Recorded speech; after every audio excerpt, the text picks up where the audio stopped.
महादेव माँ पार्वती की कथा सुनाते हैं, पावन कथा सुनाते हैं। हम अमरनाथ की गुफा का तुमको सार बताते हैं, हम कथा सुनाते हैं। अमरनाथ की अमर कथा का वर्णन गाते हैं, पावन वर्णन गाते हैं। हम महादेव माँ पार्वती की कथा सुनाते हैं, हम गाथा गाते हैं।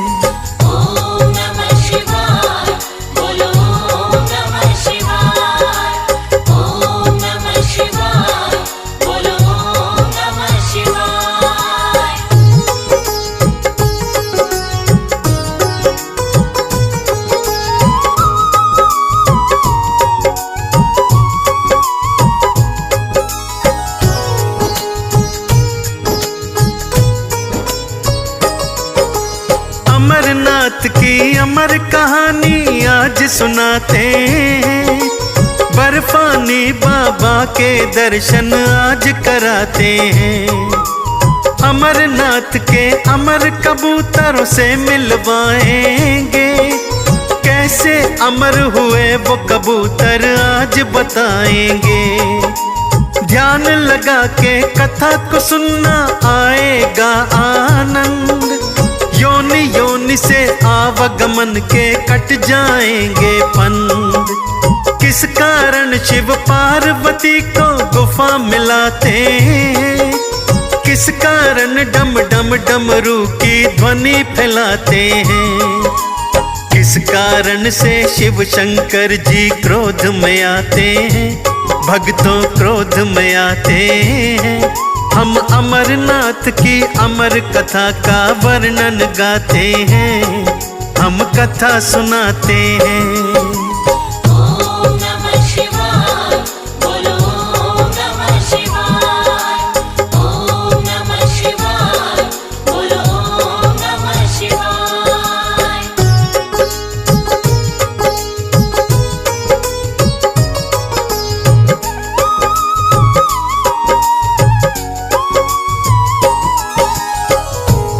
भक्तों, एक बार माता पार्वती जी भोलेनाथ से हट कर बैठी और बोली, मैं अमर कथा सुनना चाहती हूँ। भोलेनाथ ने लाख समझाया, परंतु पार्वती जी कहाँ मानने वाली थी। अड़ गई थी अपनी हट पर कि मैं तो अमर कथा सुनकर ही रहूंगी।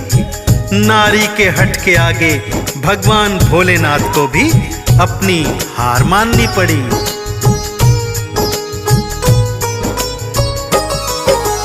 पार्वती को शिव शंकर समझा के हार गए, जितने तरीके अपनाए वो सब बेकार गए। पार्वती ने एक न मानी, जिद पर अड़ी रही। पार्वती शंकर के आगे अड़ के खड़ी रही। अमर कथा जब तक न सुनूंगी खड़ी रहूंगी मैं। हे स्वामी अपने हट पर तो अड़ी रहूंगी मैं। आज सुनूंगी अभी सुनूंगी अमर कथा का सार। अगर न मानी बात हमारी बढ़ जाए तकरार। भोले बोले तो क्या बोले समझ न पाते हैं, भक्तों समझ न पाते हैं। हम अमरनाथ की अमर कथा का वर्णन गाते हैं, हम कथा सुनाते हैं। ओम नमः शिवाय, बोलो ओम नमः शिवाय। ओम नमः शिवाय, बोलो ओम नमः शिवाय।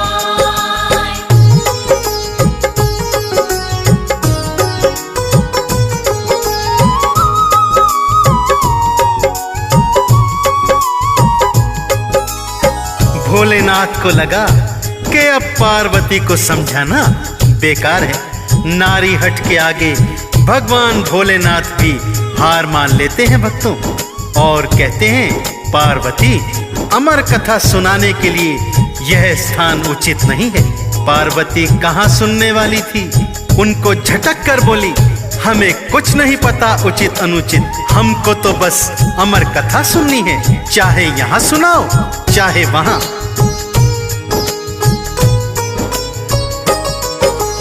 भोले बोले पार्वती से अगर न मानो बात, आओ फिर है पार्वती तुम चलो हमारे साथ। जहाँ कहीं भी मिल जाएगा हमें उचित स्थान, वहीं बताऊंगा मैं तुमको अमर कथा का ज्ञान। पार्वती झट से चलने को होती है तैयार, पहले से ही करके आई थी 16 श्रृंगार। गणपति नंदी पार्वती और चले हैं भोलेनाथ, ना नंदी ना गणपति जी को पता है कोई बात। नंदी जी आकाश मार्ग में उड़ते जाते हैं, भक्तों उड़ते जाते हैं। हम अमरनाथ की अमर कथा का वर्णन गाते हैं, हम कथा सुनाते हैं। ओम नमः शिवाय, बोलो ओम नमः शिवाय। ओम नमः शिवाय, बोलो ओम नमः शिवाय।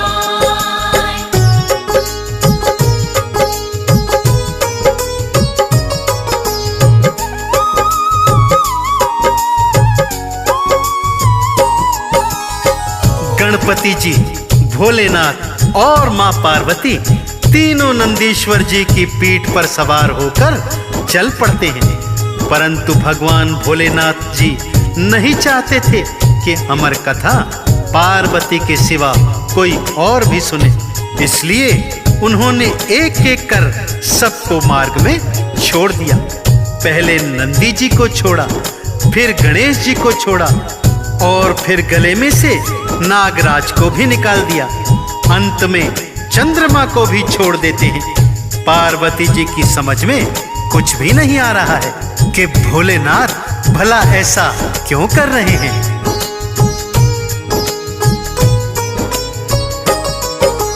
पार्वती रह गई अकेली, कोई रहा ना साथ।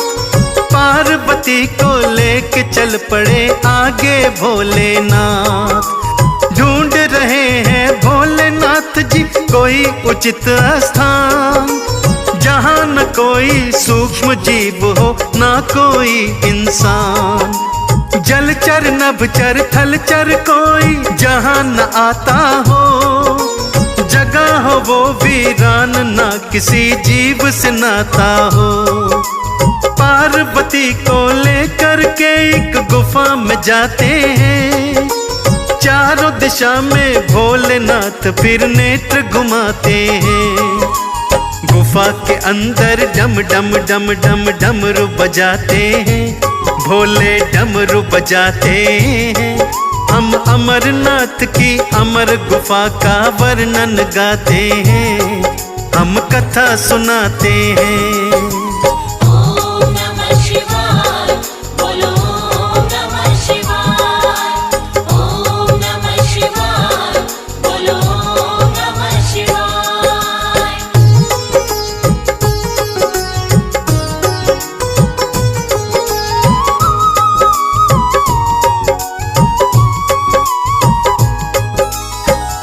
भोलेनाथ जी मैया पार्वती को लेकर एक बहुत बड़ी गुफा के अंदर लेकर जाते हैं। उस गुफा में किसी भी जीव का नाम और निशान तक नहीं था। पार्वती जी बड़े असमंजस में हैं कि भोलेनाथ मुझको अमर कथा सुनाने लाए हैं। तभी भोलेनाथ क्रोधित हो जाते हैं और डमरू बजाकर तांडव करने लगते हैं। यह देखकर पार्वती जी हैरत के सागर में डूब जाती हैं।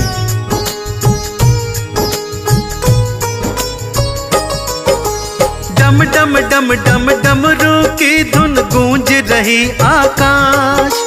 सहमी सहमी खड़ी पार्वती भोलेनाथ के पास। कभी डमरू कभी शंख बजाए, कभी उठे त्रिशूल। पार्वती जी अमर कथा की बात गई थी भूल। डमरू की ध्वनि ऐसी गूंजी गई दिशाएं कांप। वहां रहे ना सूक्ष्म जीव और रहे न बिच्छू सांप। नेत्र लाल विकराल भाल ध्वनि गूंज रही आकाश। जीवन रेखा बची न कोई वहां आस या पास। भोलेनाथ फिर धीरे धीरे शांत हो जाते हैं, शिव जी शांत हो जाते हैं। हम अमरनाथ की अमर गुफा का वर्णन गाते हैं, हम कथा सुनाते हैं। ओम नमः शिवाय, बोलो ओम नमः शिवाय।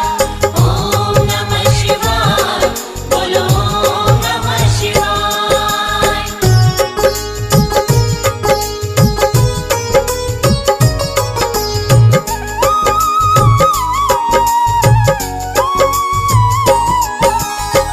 जब भोलेनाथ शांत हो गए तो एक शिला पर बैठ जाते हैं।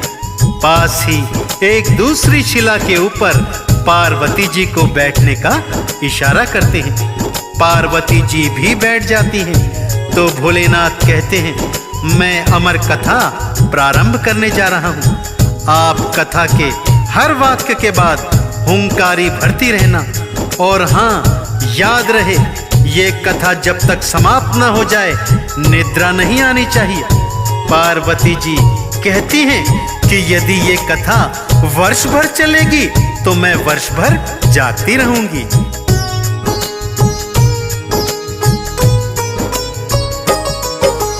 कथा हुई प्रारंभ, गुफा में व्यास बने भगवान। श्रोता बनी है पार्वती माँ, सुन रही विधि विधान। भोलेनाथ जी कथा उचारे, पार्वती हुंकार। अमर कथा का अंत न आए, बीत गए दिन 4। निद्रा देवी पार्वती पर करने लगी प्रहार। विजय हो गई निद्रा जी की, पार्वती गई हार। पार्वती सो गई गुफा में, कौन भरे हुंकार। भोलेनाथ जी कहते जाएं अमर कथा का सार। इसके आगे क्या होता है वो बतलाते हैं, भक्तों वो बतलाते हैं। हम अमरनाथ की अमर गुफा का वर्णन गाते हैं, हम कथा सुनाते हैं। ओम नमः शिवाय, बोलो ओम नमः शिवाय। ओम नमः शिवाय, बोलो ओम नमः शिवाय।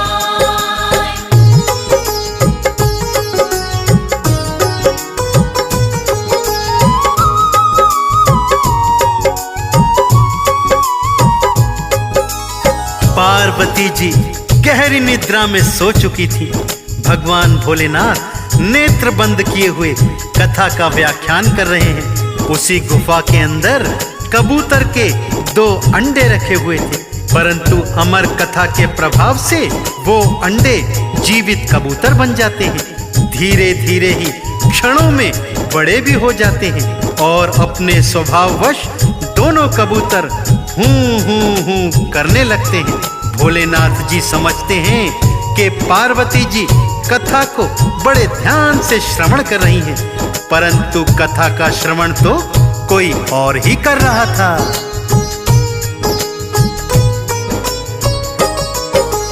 कथा हुई संपन्न, नेत्र भोले के खुलते हैं। पार्वती को सोता देख हैरत में पड़ते हैं। पार्वती तो सोई है, फिर किसने भरी हुंकार। व्यर्थ गया मेरा आना यहाँ, गया व्यर्थ कथा का सार।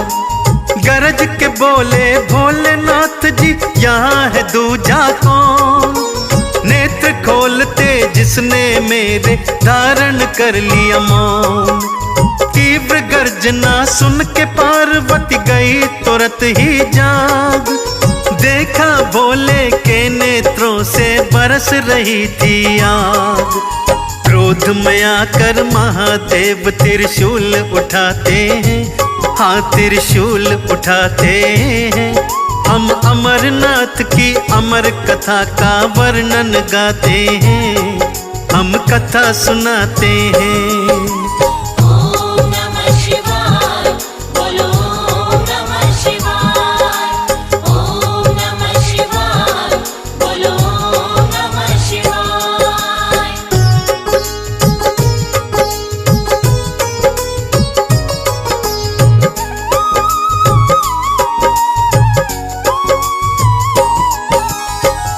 भोलेनाथ की भयंकर गर्जना सुन के पार्वती जी जाग जाती हैं। क्या देखती हैं? भोलेनाथ का शरीर प्रचंड क्रोध के कारण कांप रहा था। वो डर जाती हैं, अपनी गलती के लिए क्षमा मांगती हैं। क्षमा स्वामी, क्षमा स्वामी, मैं सो गई थी। भोलेनाथ बोले, तुम तो सो रही थी, तो फिर हुंकारी कौन भर रहा था? गरज के बोले, गुफा के अंदर जो भी हो सामने आ जाए, अन्यथा प्राण गंवाने के लिए तैयार हो जाए। डरते कांपते दोनों कबूतर उनके समक्ष आ जाते हैं। भोलेनाथ उन्हें मारने के लिए त्रिशूल उठा लेते हैं।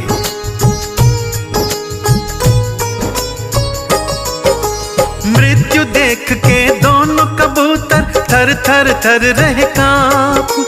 दोनों बोले, शिव शंकर से क्षमा करो हे नाथ। अमर कथा सुन ली है हमने, सो हो गए हैं अमर। आपके हाथों हम दोनों यदि मर गए अगर। अमर कथा का महत्व बताओ, क्या रह जाएगा? आने वाले युगों को क्या इतिहास बताएगा? क्षमा करो अपराध हमारे, दे दो जीवन दान। अमर कथा की अमर गुफा के बनेंगे हम पहचान। नतमस्तक हम दोनों आपको शीश नवाते हैं, भोले शीश नवाते हैं। ये कथा लिखी सुखदेव निकाला, गा के सुनाते हैं, हाँ गा के सुनाते हैं। ओम नमः शिवाय, बोलो ओम नमः शिवाय। ओम नमः शिवाय, बोलो ओम नमः शिवाय। दोनों कबूतरों की करुण पुकार पर भगवान भोलेनाथ को दोनों कबूतरों पर दया आ जाती है। दोनों को अमरता प्रदान करके अभय दान देकर पार्वती जी के साथ वहां बने हिमलिंग में समा जाते हैं। तब से दोनों कबूतर उसी गुफा में रहते हैं और अमरनाथ के दर्शन करने आने वाले भक्तों को दर्शन देकर भगवान भोलेनाथ और माता पार्वती जी के यहाँ आने का प्रमाण देते हैं। तो एक बार बड़ी प्रेम और श्रद्धा से बोलिए, बोलिए अमरनाथ बाबा बर्फानी की।